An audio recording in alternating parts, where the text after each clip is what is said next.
Hello नमस्कार, मी सुप्रिया आणखी एका नवीन ब्लॉगमध्ये आपलं मनापासून स्वागत करते। तुम्हाला आजचा दिवस सुखाचा, आनंदी आणि आरोग्यदायी जाऊ। तुम्ही जी काही स्वप्न पाहिली असतील ती सगळी स्वप्न तुमची पूर्ण होत। त्याचबरोबर शुभ सकाळ सर्वांना। सकाळची वेळ आहे आणि सकाळी सकाळी बघा माझं काय काम चालू आहे। तर ताईंनो, आज आहे रविवार आणि रविवार असल्यामुळे ना उठायला थोडासा उशीर होतोच।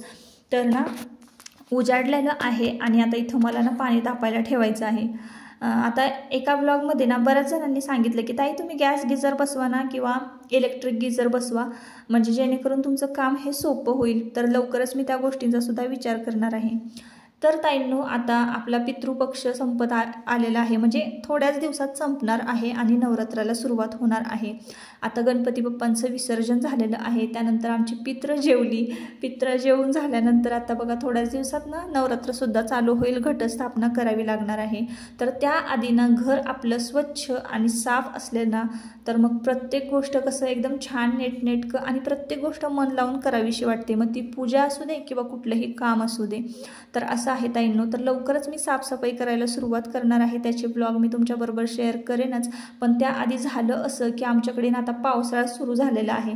मे महिन्यापासून फक्त गणपतीमध्ये थोडासा कमी आला होता पाऊस, नाहीतर अजूनही पाऊस चालूच आहे।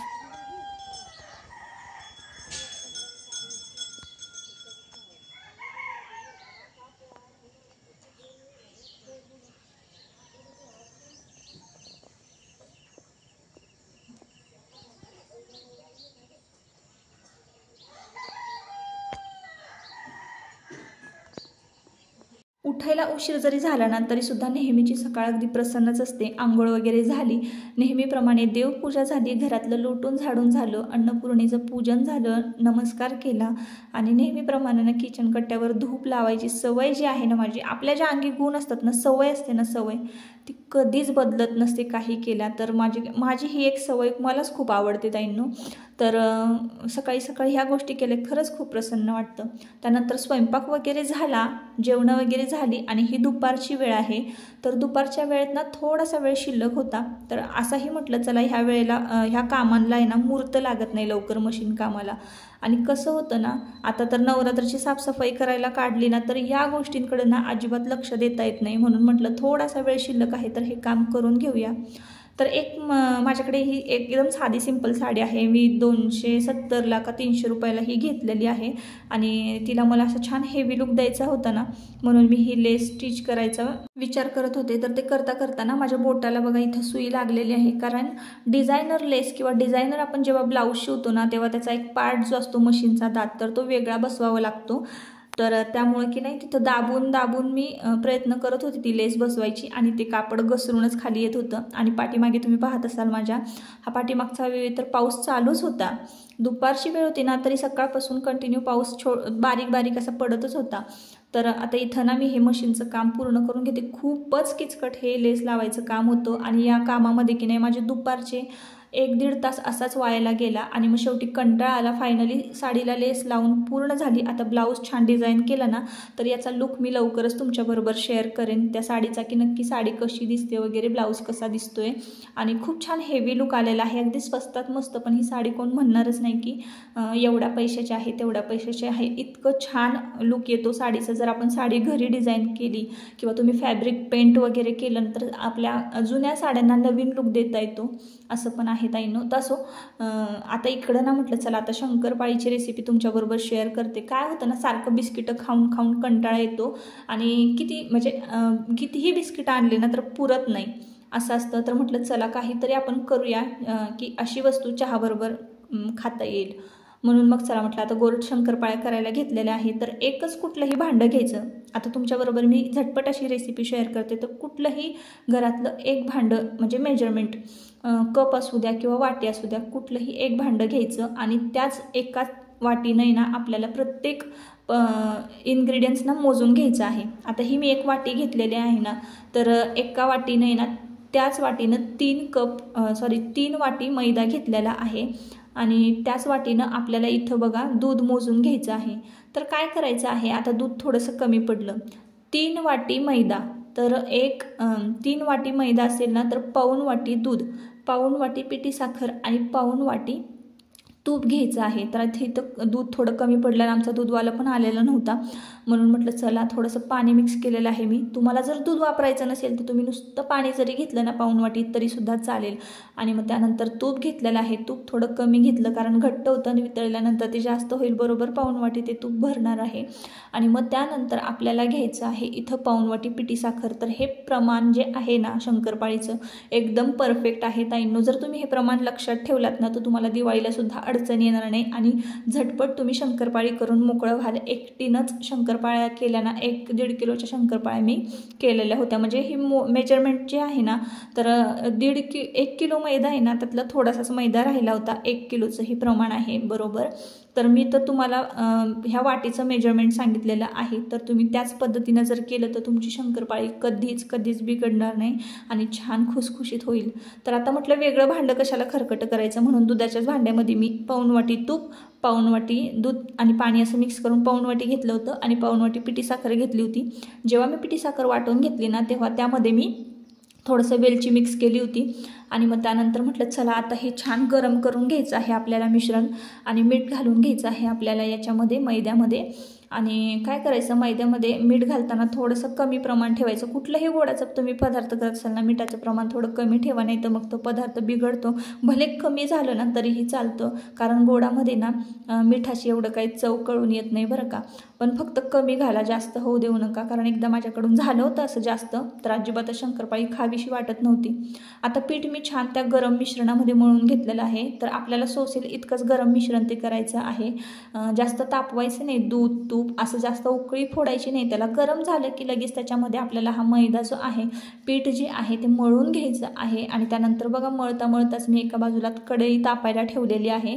आणि कसं आहे ना हे पीठ आपल्याला भिजवायचं वगैरे नाही, आपल्याला लगेचच शंकरपाळी करायला घ्यायची आहे. तर शंकरपाळी करायला घेण्याआधी म्हटलं चला हे कढईसुद्धा तापली पाहिजे आणि तेलसुद्धा तापलं पाहिजे. तर अशा पद्धतीनं ना मी हे पीठ छान मळून घेतलेलं आहे. आता किती पीठ झालेलं आहे तुम्हाला अंदाज आलाच असेल. 1 किलोच्या 1 किलोला थोडंसं कमी आहे हे पीठ. आणि अशा पद्धतीनं उंडा करून घेतलेला आहे. तर अशा पद्धतीनं जर उंडा केल्यानंतर शंकरपाळीला भरपूर लेयर्स पडतात. आणि शंकरपाळी लाटताना थोडीशी जाड लाटायची आणि हलक्या हाताने लाटायची आहे, म्हणजे शंकरपाळीला लेयर्स पडतील. तर सुरुवातीला मी खूप जोर देऊन लाटली ना त्याच्यामुळं काय एवढे लेयर्स पडले नव्हते. पण नंतर मी जसं हलक्या हाताने लाटत गेली ना तसं ते छान शंकरपाळीला लेयर्स पडत गेले आणि शंकरपाळीसुद्धा छान खुसखुशीत झाली. तर हे पदार्थ आहे ना अधूनमधून जर ट्राय केले ना तर दिवाळीला आपल्याला झटपट जमतात. नाही तर मग दिवाळीला करायला गेलो ना तर मग काहीतरी कमी जास्त होतं असं आहे. तर म्हटलं चला प्रॅक्टिससुद्धा होईल आणि खायलासुद्धा मिळेल, ह्या हिशोबानं मी ना आज शंकरपाळी करायला घेतली होती. आता शंकरपाळी ना तळताना गॅसची फ्लेम जी आहे ती लोच असली पाहिजे आणि एकदम मीडियम टेम्परेचरमध्ये तेल जे आहे ना तर ते तापलं पाहिजे. अगदी जास्त गरमही नको जास्त थंडही नको.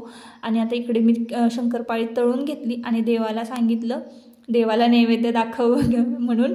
तर असो, आता इकडे बघा एक घाणा मी तळून घेतलेला आहे. सुरुवातीला मी थोड्याशाच टाकल्या होत्या, नंतर मी खूप जास्त टाकल्या आणि छान तळून घेतलेला आहे. बघा छान बिस्किटासारखा कलर आलेला आहे आणि खायला पण खूप टेस्टी लागतात बरं का.